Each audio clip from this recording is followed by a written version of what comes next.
Hermosa comunidad de infinitos, estoy súper contenta porque tenemos un invitadazazazo hoy. Fíjense que la conversación con respecto a la inteligencia artificial ha estado muy en boga todos estos días porque está avanzando rápidamente. Hay gente que dice, ¿qué va a pasar con mi empleo? Voy a ser reemplazado. ¿Qué va a ocurrir? ¿Hay ventajas? ¿Hay desventajas? Hay otras personas que incluso dicen, ¿será acaso que la inteligencia artificial nos va a llevar a un mundo catastrófico, a un mundo apocalíptico? ¿Cómo se puede regular? Y bueno, pues precisamente hoy tenemos a Sebastián Tonda. Sebastián Tonda es el autor de un libro que se llama Irreemplazables, cómo sobrevivir a la inteligencia artificial. Él es conferencista sobre el futuro de la humanidad ante el cambio tecnológico y la importancia, que esto es muy padre, de la conciencia, el propósito y la creatividad para hacerle frente. Él es una persona que ha hecho muchas empresas, es socio de Leap Ventures, es socio de Moonbow y es además cofundador y CEO de Igualdad, que es un emprendimiento dedicado a transformar el consumo de básicos de vestir en inversión para avanzar a la igualdad de género. Y bueno, pues aquí tenemos en Infinitos a Sebastián Tonda.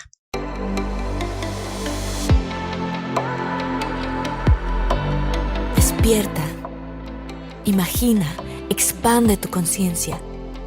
Vive a tu máximo potencial. Siente infinitos.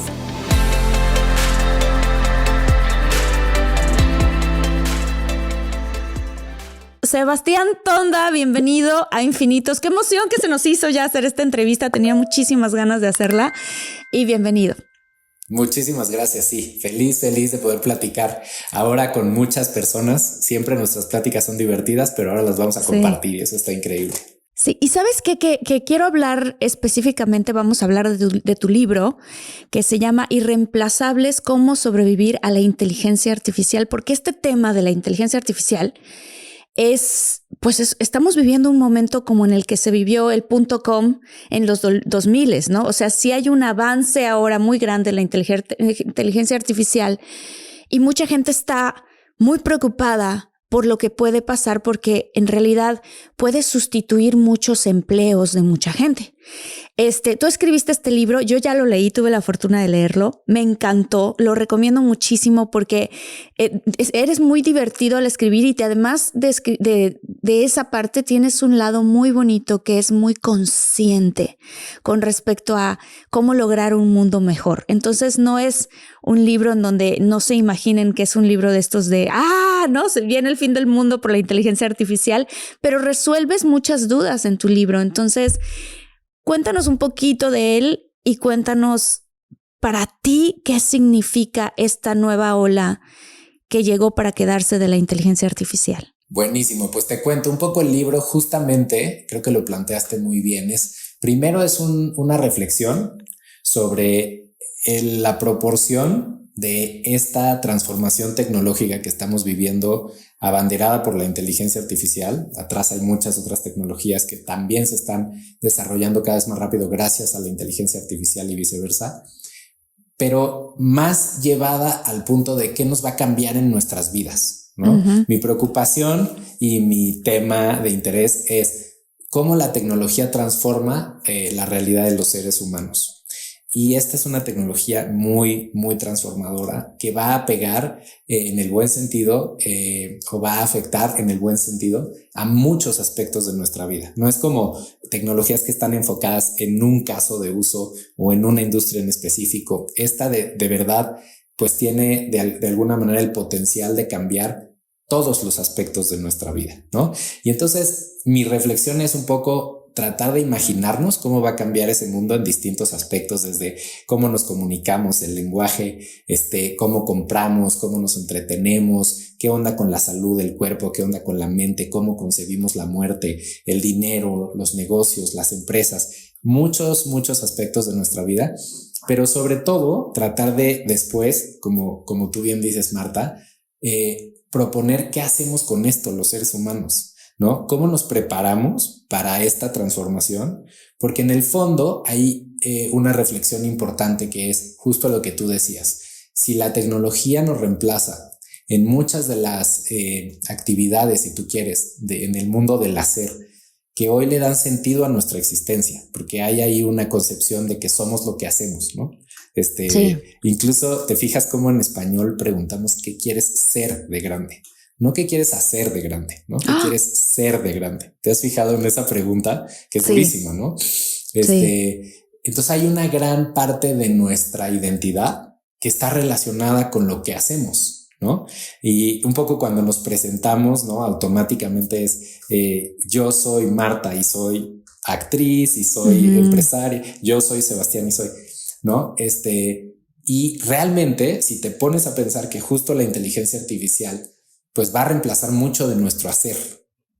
Entonces, más bien la pregunta es ¿qué somos si no somos nuestro hacer? ¿No? Hay como que viene una gran crisis existencial por cómo hemos concebido nuestra propia identidad en torno a esta transformación tecnológica, pero que también es una gran oportunidad, porque la verdadera conversación, que es la que a mí más me interesa, que trae la inteligencia artificial a nuestra realidad y a nuestra vida práctica, es ¿qué somos los seres humanos? ¿Quién soy yo? ¿Qué me hace distinto? Y por eso un poco la parte de la conciencia que pone sobre la mesa, ¿no? Entonces, el libro es este retrato de qué va a pasar en distintos aspectos de nuestra vida y cómo los seres humanos tenemos que, de alguna manera, entrar a esta conversación, ser parte, aunque no te interese la tecnología.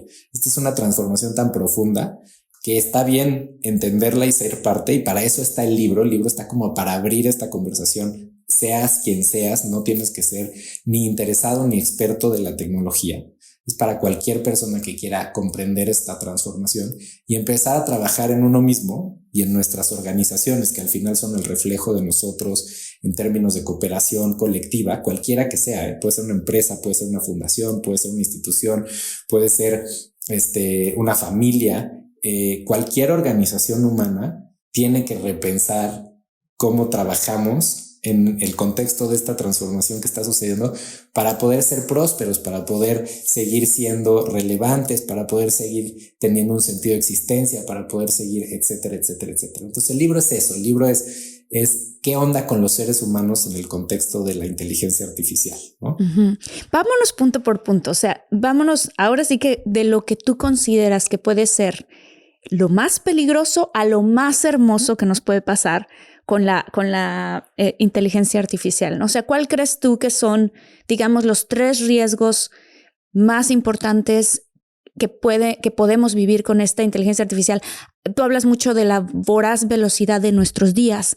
O sea, ¿qué es lo que tú ves, Sebastián? Y quiero contarles a la gente de Infinitos que Sebastián es un gran visionario. Y yo tengo la oportunidad de conocerlo como persona, y no solamente en sus negocios, pues eso se requiere para ser una persona muy, muy exitosa. Necesitas visualizar el futuro y ir a buscar cómo llegar a eso, o incluso darte cuenta qué falta para entonces implementar ciertas cosas para poder llegar a hacer un producto, lo que sea. Entonces, por eso me encantó tu libro, porque yo sé que tienes esta enorme capacidad de visualizar un futuro, y además tienes este lado, pues que te informas mucho, que todo el tiempo estás investigando, y aparte el lado muy humano, que ahorita vamos a llegar a ese lado, ¿no? Pero ¿cuáles son las 3 cosas que tú crees que son las más fuertes en las que que sientas tú, híjole, aquí sí, la humanidad puede estar en peligro de qué? Sí, a ver, de hecho esos temas decidí dejarlos afuera del libro, a propósito. Yo sé. Y te voy a decir por qué, y los hablamos abiertamente. La razón es porque, tristemente, la noticia que más vende es ya llegó la inteligencia artificial y a terminar con la humanidad.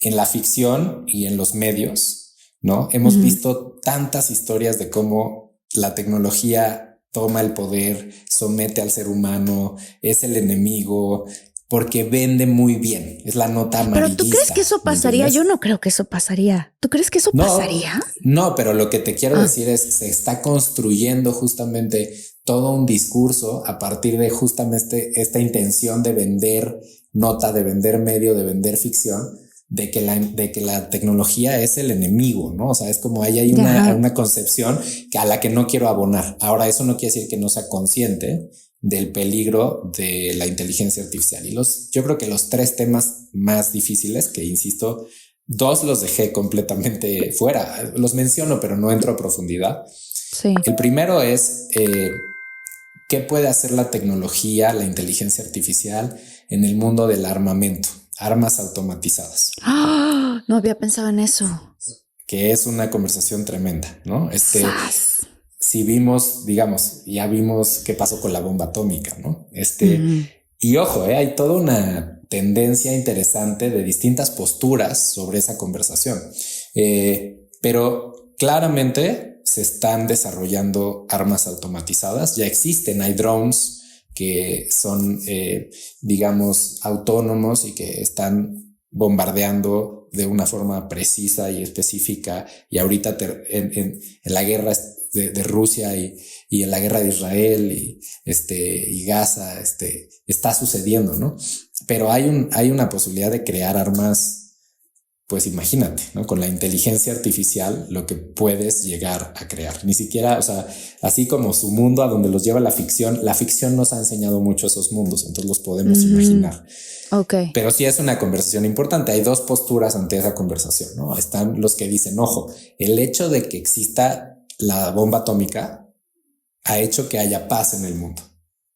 Porque el costo de irnos a una guerra es tan alto, ¿no? En términos de vidas y de potencial de destrucción, que se evita lo más posible llegar a ese nivel de conflicto. Y se refiere a guerras mundiales, ¿no? Efectivamente, a partir de la bomba atómica y que ha explotado 2 veces, pues ha habido menos conflictos internacionales y han escalado menos porque existe esa barrera de decir, si nos vamos a agarrar a trancazos, el costo está tan grande. Apocalipsis. Claro. Entonces, hay los que dicen, ojo, esto ayuda, abona a la paz. Entre más poderosas las armas, más paz en el mundo, ¿no? Hay otros claro, que porque dicen, el riesgo es muy grande. O sea, el riesgo Exacto. de que sí se elimine todo el mundo. Híjole, qué cosa Exacto. tan fea, ¿no? Eso no. Es un pensamiento súper contradictorio y además a mí me genera así una reacción en el estómago, ¿no? Pero bueno, es una postura y evidentemente es la postura de quienes desarrollan estas armas y de los gobiernos que empujan en esa dirección, que son muchos, ¿no? Y luego está la postura de los que dicen no hay manera, o sea, no podemos usar la tecnología para esto, etcétera, etcétera, etcétera. Ese es un tema muy preocupante que tiene mucho que ver con el para qué, ¿no? Entonces, si el para qué de la existencia de las armas es la paz, puedes cuestionar el método, pero bueno, por lo menos la intención es la correcta. Pero si el para qué es dominar, es controlar, que pues también tiene mucho que ver con eso la conversación. En fin, es una herramienta que puede generar una ventaja tan grande para un país, para un estado, que ahorita hay una carrera, si se fijan, entre China y Estados Unidos, y en esos 2 países nadie está tratando de regular la inteligencia artificial. O sea, se conversa, pero realmente no hay políticas alrededor de regulación. Están más preocupados de ser los que más la desarrollen para lograr tener esa ventaja. ¿Y quiénes son los países que están tratando de desarrollar? Pues de regular, la Unión Europea, por ejemplo, que como no hay un desarrollo importante de la inteligencia artificial, está más preocupada de lo que vaya a pasar ahí en torno a estas tecnologías y hay muchas conversaciones de la ética, etcétera. Esa la dejé afuera. La segunda es biotecnología. Cómo la inteligencia artificial puede de alguna manera propulsar todo el tema de el desarrollo de tecnología que permita editar la genética de los seres humanos y de otras especies, ¿no? Entonces ahí ya empezó esa carrerita, ¿no? La biotecnología viene desde hace tiempo y ya logramos decodificar el código genético humano, lo podemos guardar como información. Hoy creo que son $1,200 más o menos, te hacen un mapa completo de tu DNA que lo puedes guardar como información, y la información tiene 2 características: se puede almacenar, pero también se puede modificar. Y entonces hay una serie de juguetes tecnológicos como la plataforma CRISP-9, que es una plataforma de edición genética, ¿no? Entonces puedes editar a partir de esta plataforma genes y recibirlos en tu casa y empezar a jugar con la biología. ¿Cómo Y bueno, crees? sí, eso existe hoy. Tú puedes hacerlo si quieres. Obviamente puedes diseñar y editar genes y recibir los genes editados en tu casa, te los envían. Y puedes hacer experimentos y hay una gran comunidad de do it yourself, hazlo tú mismo, alrededor de biotecnología, jugando con estas cosas, y pasan cosas rarísimas, como en China alguien le metió el gen de las anémonas, de la bioluminiscencia, estos seres que pueden brillar bioluminiscentes en el agua, a un gato, y entonces hay gatos que brillan en la oscuridad como mascotas, pero claro, hay todo un rollo de qué puede pasar con esto. Y bueno, lo vivimos también en el mundo de los bebés, ¿no? O sea, ya si tú estás haciendo un tratamiento para tener un bebé in vitro, puedes empezar a elegir cosas, ¿no? Y eso tiene que ver también con biotecnología, ¿no? Ahora, con la inteligencia artificial y la capacidad de aprendizaje de la inteligencia artificial y de poder generar distintos resultados, pues esto puede avanzar a lugares, y entonces ya te imaginarás lo que podría pasar, ¿no? Entonces ese mundo también lo toco, pero lo toco también, hay una perspectiva súper positiva. Ahorita hablamos de los positivos de eso, ¿no? Sí, por favor. Y el tercero, que es más obvio, pero que es muy preocupante también, es qué pasa con la inteligencia artificial en un mundo donde estamos obsesionados por el consumo, ¿no?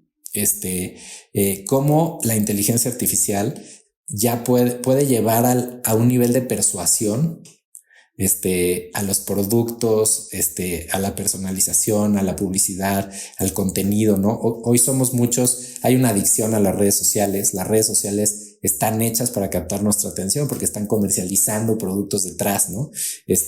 Imagínate con la inteligencia artificial o Amazon o todas estas empresas de comercialización de productos, con toda la información que tienen, ¿qué tanto, hasta dónde pueden llevar esa adicción por consumir? ¿Y qué consecuencias puede tener eso tanto en la vida de las personas hasta en el mundo, ¿no? ¿Qué tanto más podemos consumir en un mundo donde ya somos 7 billones de personas, donde ya tenemos un problema con el cambio climático, donde tenemos que aprender a consumir más responsablemente porque vamos a ser 9 billones de personas en el 2050? Y por el otro lado está la inteligencia artificial siendo desarrollada por algunas de las empresas que están desarrollando los modelos de inteligencia artificial. Son aquellas que están en el ajo de esta conversación de cómo hacernos consumir más. Entonces, ahí hay una potencial consecuencia que, híjole, se ve como preocupante, ¿no? Sí. Esas son las tres que, digamos así de bote pronto, te diría que creo que son más controversiales del lado negativo. Del lado positivo, me parece que también la inteligencia artificial, porque es una herramienta, todo es una herramienta. Entonces el sentido y el propósito que le das es lo que hace distintas el resultado, ¿no?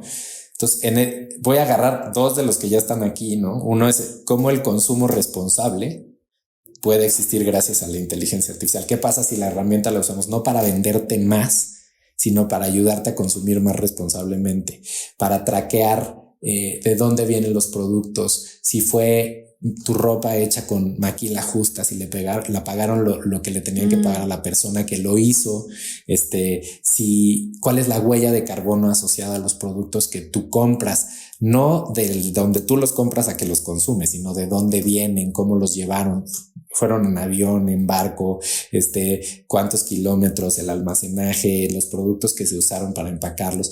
Entonces también se podría usar para consumir de manera responsable. Y del lado del consumidor es cómo usamos la inteligencia artificial para a lo mejor consumir colectivamente productos que promueven el mundo o trabajan para crear el mundo que queremos crear, y no nada más los que se me antojan o están de moda, o un consumo más consciente, tanto individual como colectivo. Podría ser algo que pasara atrás de la inteligencia artificial también. Y del lado de la biotecnología, que también está pasando, cómo la inteligencia artificial empieza a ayudarnos a curar enfermedades, a encontrar curas, a crear nuevos medicamentos, porque si se fijan, la inteligencia artificial tiene la capacidad de manejar una gran cantidad de información, ¿no? Entonces, esa gran cantidad de información a una velocidad enorme y hacer miles de pruebas, hipótesis, etcétera, puede concluir en encontrar, por ejemplo, ya existe un proyecto que encontró 150 nuevos potenciales antibióticos que no hemos desarrollado. Que no habíamos descubierto nosotros. Es exacto, ¿no? Porque le metes la base de datos de todos los que ya existen, más todo lo que sabemos, más toda la literatura, y entonces con esto, ¿qué podría ser? Y entonces empieza a generar ideas y luego hay pequeñas pruebas y entonces potencialmente la explosión de innovación y de generación de nuevas soluciones en términos de enfermedades y de curar padecimientos, etcétera, es gigante también. Entonces ahí hay una cosa muy positiva, ¿no? Que es la misma herramienta que podemos utilizar pues para el mundo oscuro que les conté. Yo creo que la tercera, que para mí es increíble, tiene que ver con la educación. La inteligencia artificial en China, por ejemplo, que ya sabes que los chinos, como son un gobierno autócrata, pues no le tienen que pedir permiso a nadie para hacer lo que tengan que hacer, y eso tiene cosas positivas y negativas, pero están haciendo algo bien interesante en la educación, que es hay una empresa en China, ese ejemplo lo pongo en el libro, que se llama Squirrel, como ardilla.ai, inteligencia artificial, ¿no? Y ellos crearon una inteligencia artificial que te ayuda a la parte dura de la educación, lectoescritura, matemáticas, etcétera, ¿no? Que todos necesitamos esa base, a personalizar la educación y a volver el camino que tú necesitas para aprender esas cosas completamente distinto al que yo necesito para aprender esas cosas. Hoy, ¿no? La educación la hemos hecho por edad. El currículo, lo que le enseñamos a los niños es: si tienes 6 años, tienes que aprender esto. Si tienes 7 años, tienes que aprender esto. Si tienes 8 años. Y pensamos que todos los niños son iguales, porque educar a los billones de niños que tenemos que educar no es escalable de ninguna otra manera. Y la inteligencia artificial lo vuelve escalable. Entonces, ¿qué hace? Es un software que en dos horas evalúa a los niños, entiende cuál es su capacidad de comprensión, cómo entienden las cosas, cómo funciona su mente, cómo aprenden mejor. Hay niños que aprenden mejor visualmente, hay niños que aprenden mejor desde la perspectiva auditiva, qué sentidos involucran el aprender, qué ejemplos les funcionan, tienen pensamiento más matemático, son mejores para la parte de lectoescritura, y entonces crea un camino personalizado donde te va dando pequeñas piezas que tienes que aprender, y hace cuenta que el resultado es que hay un niño que a lo mejor ni siquiera sabe, porque él tiene que completar un camino, pero a lo mejor va en 8º de matemáticas y en 6º o en 4º de lectoescritura. Y no importa, ese es su camino. Al final va a haber aprendido todo, pero la forma en la que lo aprende, el orden en lo que lo aprende y la metodología con la que ese niño aprende es distinta al otro. Entonces lo están implementando para la parte de lectoescritura y matemáticas, y están dejando que las escuelas se vuelvan centros donde aprendemos sobre las habilidades socioemocionales, sobre la inteligencia emocional. ¿Cómo crees? Claro, que es, si te fijas, es muy sabio, Marta, porque ¿cuántas veces una maestra, que es un ser humano increíble, nos está tratando de enseñar matemáticas con una metodología que no funciona para nosotros, en lugar de enseñarnos a ser mejor persona? Claro. ¿No? Ajá, claro. Y cómo nos relacionamos con los otros compañeros. Entonces, como dividir la parte dura de la educación y entregársela a la inteligencia artificial para personalizarla y volverla más efectiva, y la parte blanda de las habilidades blandas de la inteligencia emocional, que es tan importante en el contexto de lo que va a pasar, nos lo quedamos los seres humanos y trabajamos mucho más a profundidad en esa parte, ¿no? Eso, qué bonito lo que estás diciendo. Qué padre. Fíjate que a mí me entra una pregunta. Te voy a contar una cosa que nos pasó, no sé si te lo había comentado antes, pero Luis y yo somos amigos de uno de los creadores de un juego que es enorme, que se llama League of Legends.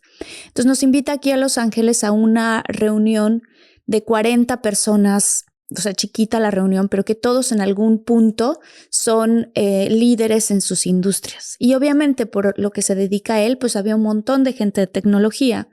Y nos sentaron en una mesa donde estaba Luis sentado al lado de uno de los co-creadores de OpenAI. Uh-huh. Y entonces Luis, que es muy preguntón, porque es muy curioso, es una persona muy curiosa, empezó a hacerle muchísimas preguntas acerca de pues un poco como esto, ¿no? ¿Cuáles son los peligros que tú ves? ¿Cuáles son las cosas que tú... Y entonces este señor se empezó a explayar y nos empezó a contar que realmente sí debería de estar muy regulado y que sí era hasta cierto punto que sí, si se sale de las manos, porque la cuestión que él nos está explicando es que la tecnología aprende mucho más rápido que nosotros, ¿no? Y que realmente sí nos podría dar la vuelta y podría encontrar una manera de que tú como programador le pones un bloqueo a la tecnología, podría encontrar una manera de hacer ella otro programa alterno que no tenga ese programa y entonces a través de ese programa pasar toda la información y funcionar de tal manera que ya se saltó el bloqueo que tú le habías programado como humano inicialmente. Y entonces me acuerdo que Luis empezó en sus preguntas, empezó a llegar a la conclusión de que efectivamente tiene que estar muy regulada y tiene que estar más como si fuera cuentagotas, la tenemos que ir soltando a cuentagotas, ¿no? Y entonces le llegó un punto en un cierto momento donde le dijo, pero ¿por qué si tú sabes que puede lograr tantas cosas que pudieran ser muy negativas para la humanidad, ¿por qué las sigues desarrollando? ¿No? Y entonces dijo, porque lo tenemos que hacer nosotros o lo van a hacer los chinos. Exactamente. Y me acuerdo que Luis le dijo, bueno, pero el hecho de que puedas hacerlo no significa que debas hacerlo, ¿no? Dice, sí, pero si no lo hacemos nosotros, lo va a hacer un chino, ¿no? Entonces fue súper fuerte porque ya después en la conversación pues hubieron otras dinámicas donde cambiábamos de lugares, etcétera, etcétera, y platicábamos con otro grupo de gente. Pero me acuerdo que Luis y yo nos fuimos a casa y Luis dijo, qué fuerte que esta tecnología, o sea, ¿cuáles son los valores de las personas que están detrás de la tecnología? O sea, casi que siento que como seres humanos en valores deberíamos crecer un poco más porque somos los que estamos programando, como cuando se le programa a un niño chiquito, ¿no? Tú puedes programar a un niño chiquito para que sea un sociópata. Realmente lo puedes hacer. Es como una computadora chiquita o un narciso muy grande o cosas así. Como también puedes programar a un niño chiquito a que sea un líder compasivo, empático, amoroso, considerado de todas las personas, ¿no? Entonces, qué responsabilidad tan grande detrás de los seres humanos que están a cargo de este desarrollo. 100%. ¿Y cuáles son los incentivos a los que están respondiendo? Y esos ni siquiera dependen muchas veces de las personas, porque asumamos que logramos poner a esa persona, a ese niño que es compasivo y es un líder que tiene los valores y que piensa en el bien de todos en el lugar, y asumamos que tenemos la suerte de que esas son las personas que están desarrollando las tecnologías, cosa que obviamente es muy cuestionable por N número de razones. Pero incluso en ese contexto son parte de un sistema que trabaja con una serie de incentivos y para lograr crecer tienes que cumplir con esos incentivos.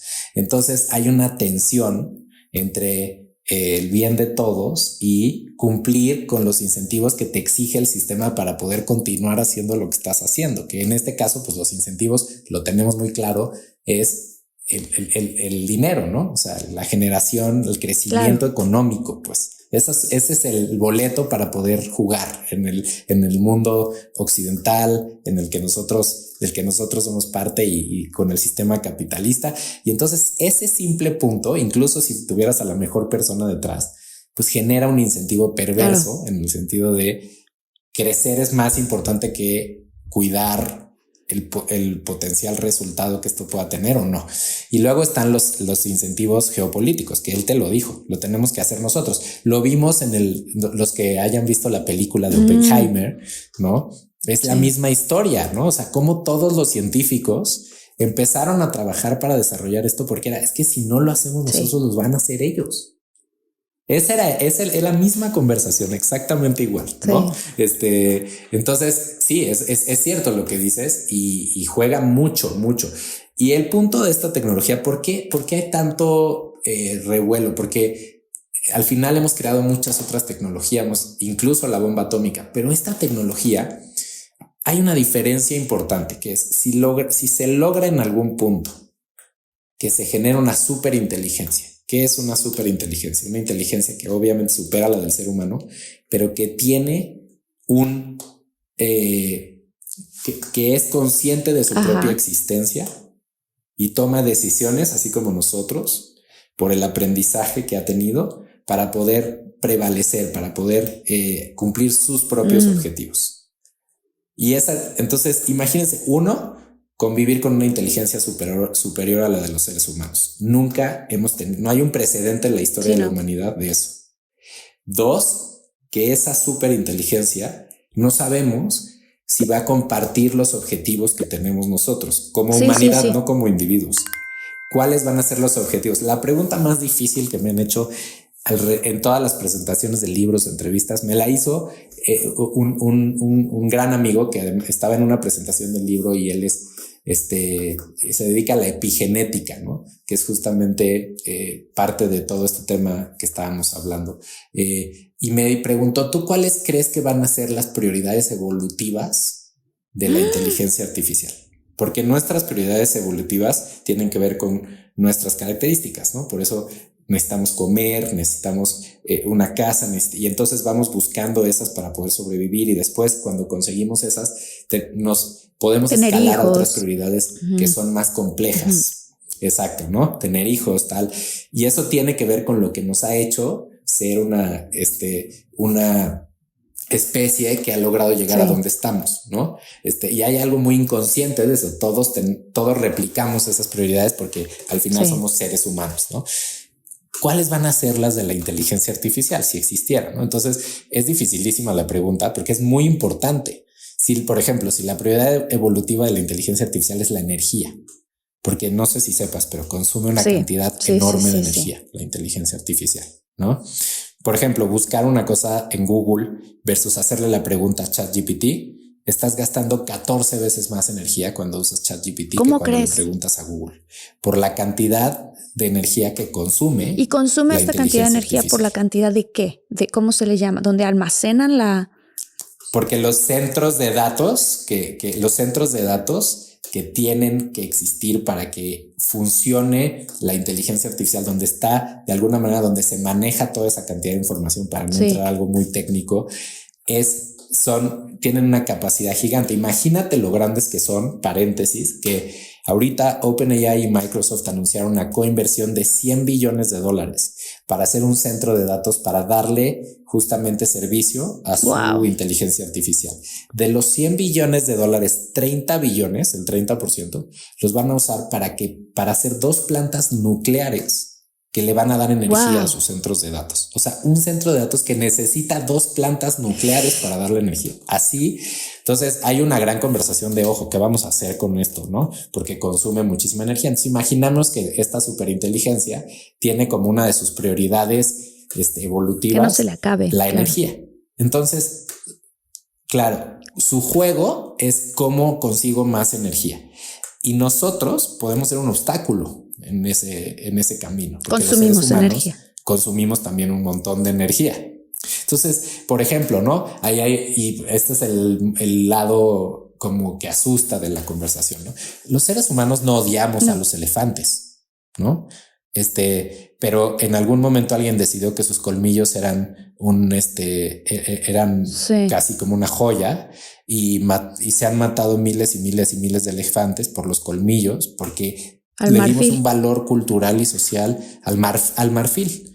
Y nadie estaba enojado con los elefantes, solamente en algún punto fue importante para alguien el marfil y se volvió importante para muchos, y cuántos elefantes se murieron en ese proceso. Entonces, imagínate a la superinteligencia diciendo, para mí es importante la energía y pues están en el camino. ¿Qué hago con estos seres? O ya si nos vamos a una película muy famosa que se llama La Matrix, ¿no? Es como utilizamos a estos seres como pila, batería de nuestra energía, ¿no?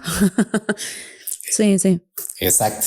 Entonces, todas esas conversaciones, pues sí, o sea, es cierto que tenemos que tenerlas, porque en el fondo tiene que ver con cómo creamos esta superinteligencia de forma que juegue en pro de la humanidad. Claro. Y que nos aseguremos. ¿Y en qué sentidos, hablando de eso, que es más positivo, en qué sentidos nos va a jugar en pro de la humanidad? De la educación ya ahorita. hablamos de algunos, ¿no? O sea, obviamente la educación, la salud, o sea, vamos a poder resolver muchísimas temáticas, problemáticas de salud.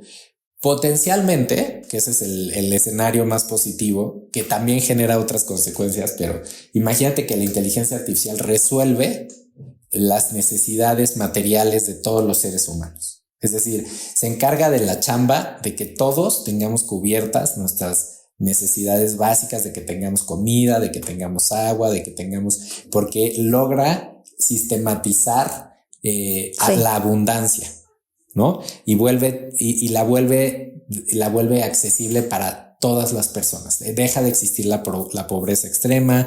Todos los seres humanos tenemos acceso a nuestras necesidades básicas cubiertas. ¿Y a qué nos vamos a dedicar? Vivimos en esta especie.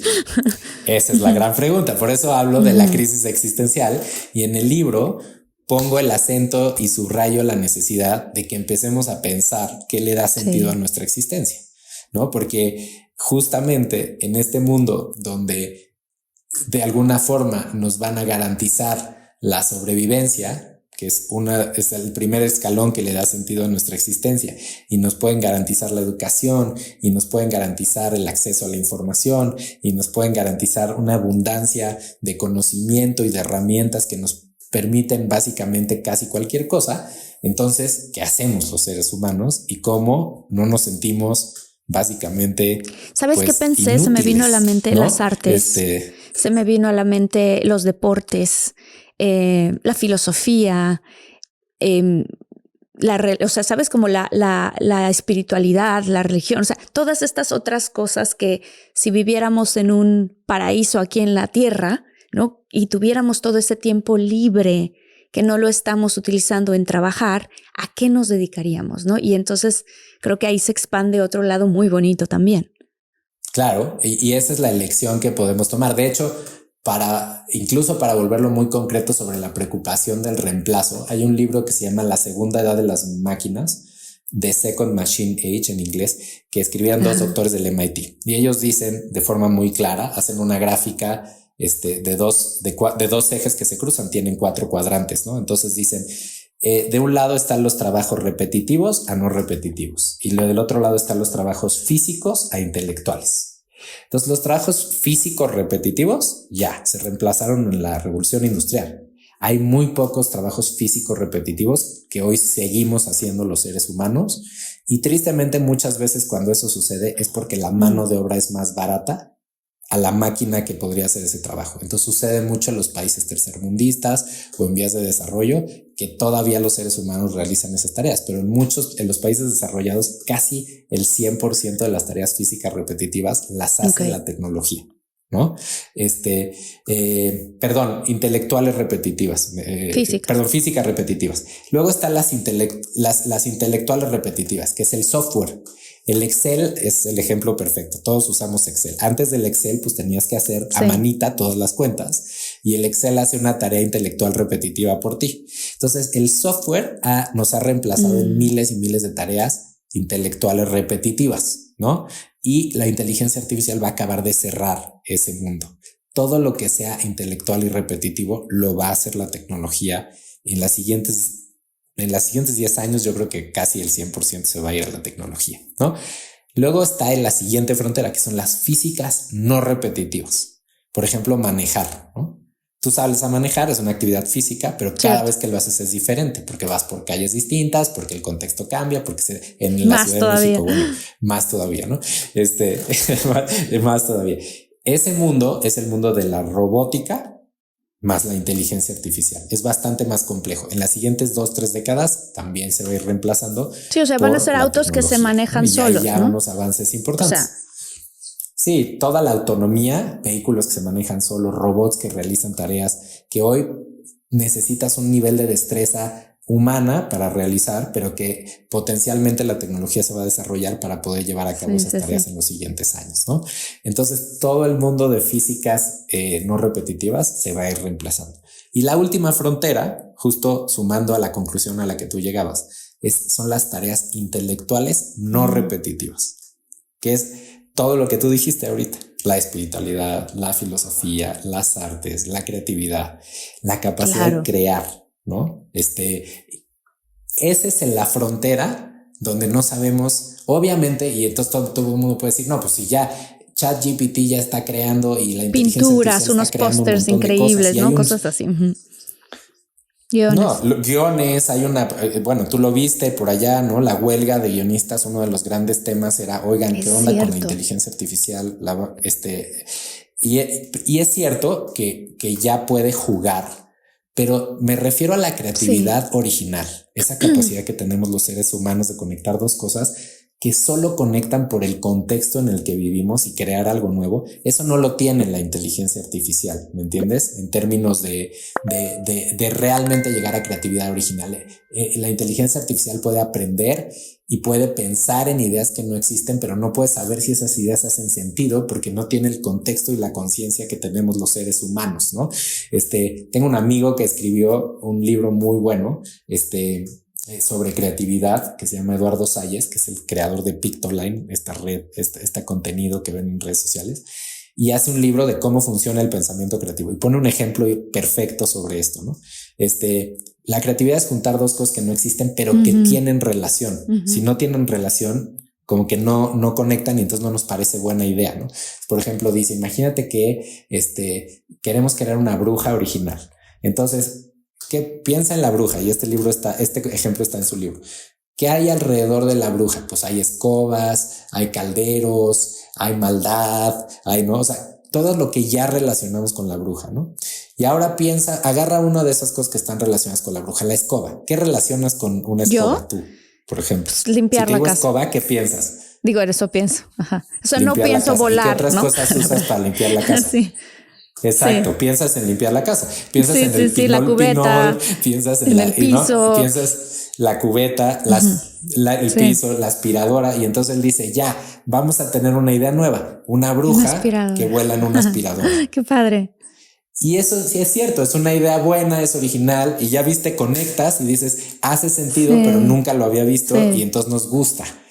Esa conexión, obviamente la inteligencia artificial nos podría dar una lista de 45 combinaciones que no existen alrededor de este proceso que te acabo de decir, pero no sabes si son buenas, y conectan o eso no. Lo sientes tú. Eso es una cosa que solo los seres humanos. Absolutamente de acuerdo. Eso lo sientes tú. Sí, fíjate que yo utilicé un poco de tecnología artificial hace poco solo para experimentar qué pasaría si quiero contar una historia de tal. Y entonces escribí y las respuestas que me dio eran tan como tramas que ya hemos visto en todas las películas, no eran tan originales. Y entonces eran lugares comunes. ¿No? Y claro, estaban padres, pero eran lugares comunes y yo lo que quería era buscar algo más original. O sea, nada más estaba yo experimentando porque decía, pues sí es cierto, hubo una huelga, ¿qué tan avanzada está? O sea, ¿a poco están escribiendo cosas maravillosas con inteligencia artificial? No estamos ahí. No dudo que en un futuro se pueda llegar a algo, pero siempre está ese elemento humano en donde tiene algo especial que te conecta. Y quizás también en el futuro se va a valorar más esa parte única, ¿no? Esa parte única humana. Yo creo que va a venir una gran revaloración de justamente eso que nos hace seres humanos y que nos hace únicos y diferentes, ¿no? Porque si te fijas, hay una tendencia que hemos vivido por muchos años de la productividad y la eficiencia y un poco volvernos medio máquinas, ¿no? Hay esta sensación de nos hemos vuelto máquinas, ¿no? Porque hay que trabajar más, hay que ser más eficientes, hay que crear más, hay que ganar más, hay que acumular más, y de pronto hay como este imaginario colectivo del hombre que se volvió una máquina.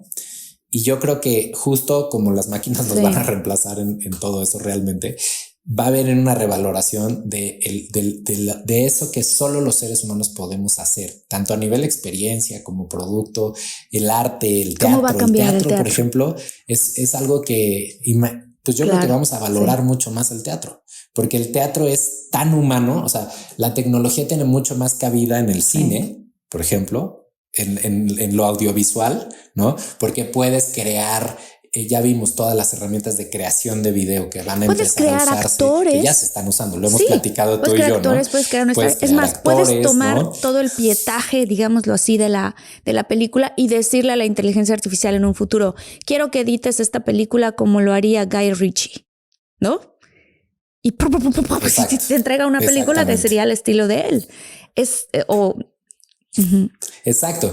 Y tú, no, o sea, tú, por ejemplo, seguramente ya estás teniendo esta conversación de tener tu librería digital para que cuando creen escenas sin que tú estés presente, usen esa librería digital y cuáles son los permisos, qué sí se puede y qué no se puede, hasta dónde tú quieres participar y no. Pero la realidad es que desde la perspectiva tecnológica ya hay casos, por ejemplo, el actor de Duro de Matar, que siempre, Bruce Willis, ¿no? Que está enfermo, Bruce Willis, y sin embargo están usando su deepfake, que es esta tecnología que usa inteligencia artificial a través de crear contenido sin que el actor esté presente a través de su librería de la que estamos hablando, para hacer comerciales en Rusia donde él no está participando y está cobrando de eso. Y está, ok, esa conversación viene, pero eso también va a desembocar en que tú vas a hacer casting contra... La buena noticia, yo siempre le digo a Ale, mi esposa, que es actriz como tú, le digo, mira, la buena noticia es que vas a poder hacer papeles de 8 años o de 90 años, porque la inteligencia artificial te va a poder llevar a cualquier edad utilizando esta tecnología, ¿no?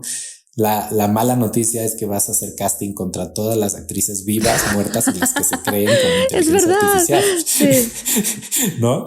O sea, vamos a poder traer de regreso en el número de actores, actrices, etcétera. Y crear contenidos, como tú dices, cómo se edita, cómo se escribe. Entonces, la tecnología puede tener mucho y eso puede ser positivo y negativo, y por eso hay esta reacción de hasta dónde sí y hasta dónde no. Si la ves desde la perspectiva de reemplazo, hay un rechazo muy grande sobre cómo integramos la inteligencia artificial, porque las consecuencias de dejar a tanta gente sin trabajo pues tan terribles, y de cómo todo se puede volver pues un poco el refrito, un poco lo que tú decías, ¿no? El lugar común. Pero por otro lado es qué podemos hacer con la tecnología que no podíamos hacer antes, ¿no? No cómo reemplazamos, sino cómo hacemos algo que antes era imposible, ¿no? Entonces, ahí me gusta ver algunos experimentos que están sucediendo, que en el mundo de la creación está interesante, ¿no? Cómo creamos diálogos que antes no se podían crear, por ejemplo, ¿no? Tengo un conocido brillante que es un doctor, pero está súper metido en el tema de inteligencia artificial. Entonces agarró la inteligencia artificial, hizo un experimento, le subió todas las escrituras budistas, los libros del budismo y todas las escrituras y los libros del catolicismo. ¿Ok? Y le dijo a la inteligencia artificial, quiero que generes un diálogo entre Buda y Jesús y encuentres en qué están de acuerdo, en dónde están de acuerdo y en dónde no, y cómo podrían resolver ese conflicto para estar de acuerdo. Y empezó a generarse un diálogo que lo podríamos haber hecho los seres humanos, pero imagínate el tiempo de investigación y la complejidad de hacer eso.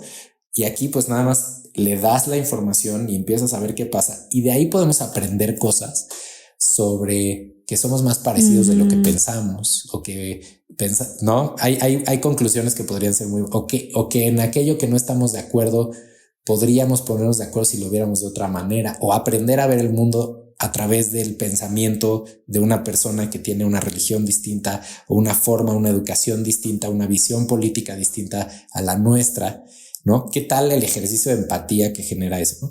Y eso llevado a la ficción, me imagino que se pueden hacer cosas muy interesantes, ¿no? En creación de personajes, de historias, no cómo hacemos lo mismo, sino cómo hacemos algo que no podíamos hacer. Era imposible de hacer. O sea, tengo una amiga que dice, ella tiene una agencia de viajes y dice, para mí es lo más padre utilizar la inteligencia artificial, porque entonces yo agarro y le pregunto, y esto además es un súper tip, a mí se me hizo un muy buen tip, le pregunto a la inteligencia artificial, quiero hacer un viaje a Italia, pero solamente tengo 6 días, quiero poder visitar los mejores lugares y que además me digas cuáles son los mejores vuelos que puedo tomar que me puedan costar más baratos. Y que te hace un itinerario. O sea, te dice, llega aquí, haz esto, tal, y dices, wow, o sea, qué bonito, puedo usar eso. Ahora entonces con ese itinerario ya le marco a mi agente de, ¿sabes? A hacer las reservaciones. Entonces siempre todavía está muy apoyada del humano, realmente más bien es una herramienta en la que nosotros nos podemos apoyar y eso se vuelve positivo. Tú hablas en tu libro de un punto de inflexión en el que estamos ahorita. ¿Qué cambios concretos propones tú para abordar este momento que realmente es un momento crítico? Sí, yo creo que tenemos que ser justamente conscientes a nivel individual de cómo empezamos a desarrollarnos y a definirnos y a recargar nuestra identidad en eso que nos hace seres humanos. Cómo empezamos a desidentificarnos de lo que hacemos, a tener nuestra capacidad creativa bien abierta, nuestra conciencia, nuestra capacidad de observar nuestros propios pensamientos, nuestra capacidad de inventar, nuestra capacidad de sentir, de empatizar, de experimentar, ¿no? De poder darle valor a lo que significa la experiencia humana. Y si te fijas, esto que suena muy raro que estoy diciendo, ya se está manifestando en tendencias, ¿no?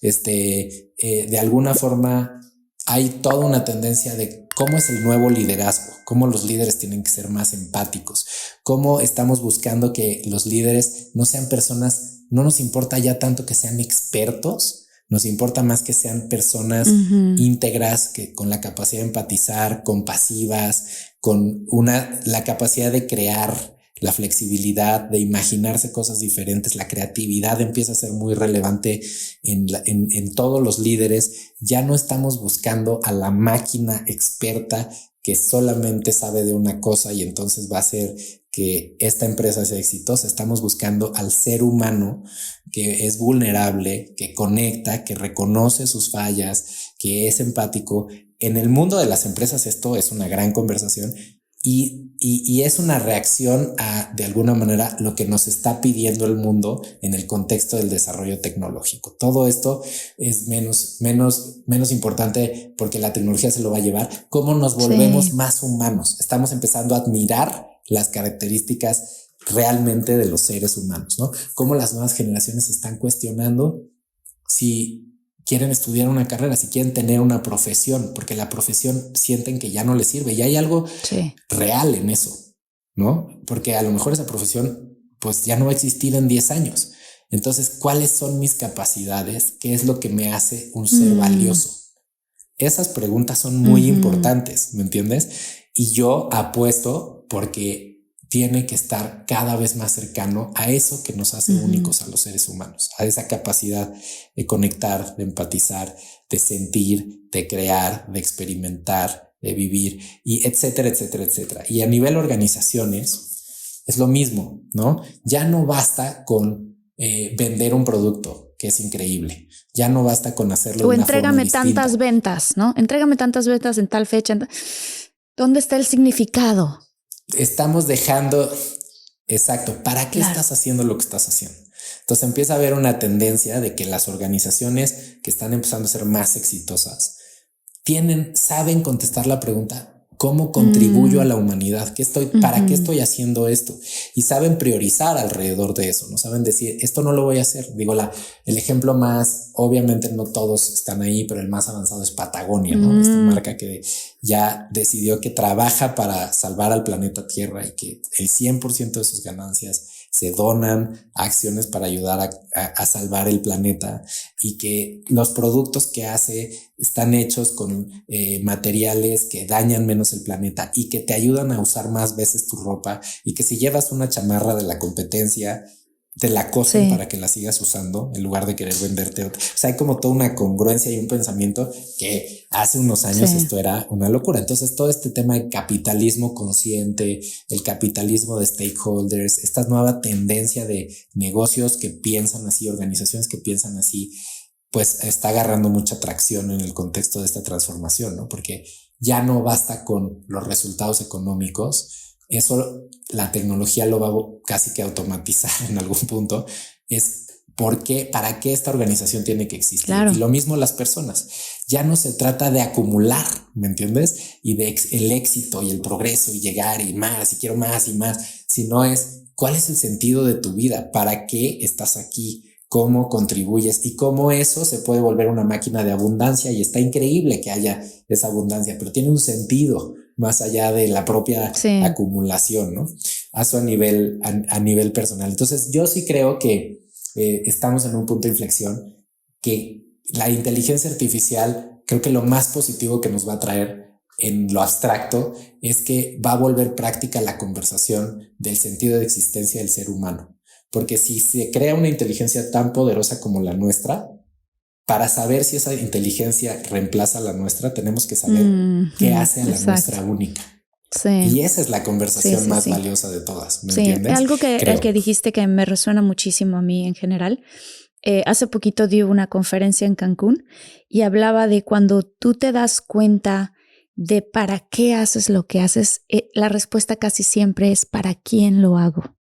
Y cuando no lo haces solamente por ti, por acumular y por eso, sino que también lo estás haciendo para tu familia, o sea, cuando dices, no quiero irme de viaje, no te imaginas, quizás a lo mejor hay gente que sí, que dice, me imagino yéndome de viaje solo, pero realmente la mayoría de las veces es para irme de viaje con mi familia, para tener este momento con mi pareja, o sea, encuentras un aspecto que tiene más que ver con servicio y con compartir, que a nosotros creo que eso nos hace irreemplazables. Esta humanidad tan bonita de vivir experiencias y tener estas memorias con la gente que queremos y a quien amamos. Entonces, pues bueno, irreemplazables, cómo sobrevivir a la inteligencia artificial. Además, me encanta el título porque yo también coincido con que somos irreemplazables en esta experiencia que tenemos, que yo creo que somos seres espirituales que estamos teniendo una experiencia humana.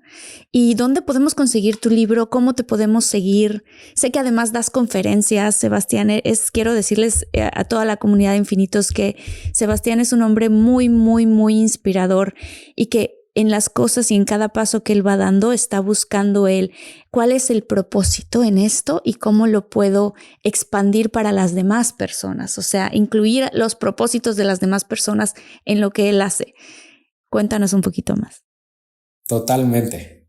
Pues sí, el libro lo pueden conseguir en librerías, en Amazon, ya saben, todo lo que siempre saben de los libros. Y me pueden seguir en @Sebastián Tonda. Les tengo que decir que yo no estaba en redes sociales hasta que estoy tratando de compartir lo del libro, porque me fui porque tenía mis conflictos con las redes sociales, pero ahora estoy de vuelta porque les di un propósito que es compartir y divulgar esto. Entonces en @Sebastián Tonda me pueden seguir en distintas redes sociales, sobre todo en Instagram y en LinkedIn. Y sí, doy muchas conferencias, algunas en foros abiertos y algunas para empresas, etcétera. Entonces, y voy compartiendo cuando hay conferencias abiertas en mis redes sociales para que puedan acompañarme, feliz de la vida. Y pues sí, como tú dices, Marta, al final tiene que ver con encontrar tu propósito personal. Esa es una gran conversación. ¿Para qué haces lo que haces? No qué haces, sino para qué lo haces. Y abres tu mente a cómo puedes hacer otras cosas que de alguna manera abonan a ese propósito personal. Y de eso también hablo mucho, tanto en las conferencias como en el libro, etcétera. Entonces, feliz de compartir contigo, con ustedes y de poder seguir este diálogo, que es muy interesante porque además están pasando muchas cosas todos los días alrededor de esta transformación. Muchísimas gracias, Sebastián. Qué bueno que lo logramos. Y sí, y que sea una conversación constante, sí. Por supuesto que sí. Comunidad de Infinitos, láncense a las redes sociales de Sebastián y sobre todo vamos a poner el link de su libro en la parte de abajo en los comentarios porque luego nos escriben ¿dónde puedo conseguirlo? ¿Cómo lo puedo hacer? Más fácil, lo hacemos mucho más fácil, lo ponemos aquí abajo en el link y qué maravilloso tenerte. Muchísimas gracias y saludos muy especiales. Tenemos aquí como en Infinitos un cuadro de honor pues ahora sí que como en la escuela, ¿no? Pero de gente muy querida nuestra que nos comenta muy seguido, que está muy, muy al pendiente. Miranda Ángel, muchísimas gracias. Marina Bonilla, Mari Servín, Ezequiel Treviño, gracias por estar aquí. José Manuel Corona y Ellen Delgado. Muchísimas gracias. Gracias, Sebastián. Gracias a ti, gracias por el espacio y por el diálogo. Siempre feliz de platicar contigo, Marta. Yo también. Comunidad de Infinitos, nos vemos, estamos un solo clic, realmente con contenido muy inspiracional, motivador y pues como que hicimos. Muchas gracias, Sebastián. Nos vemos en el siguiente episodio. Chao.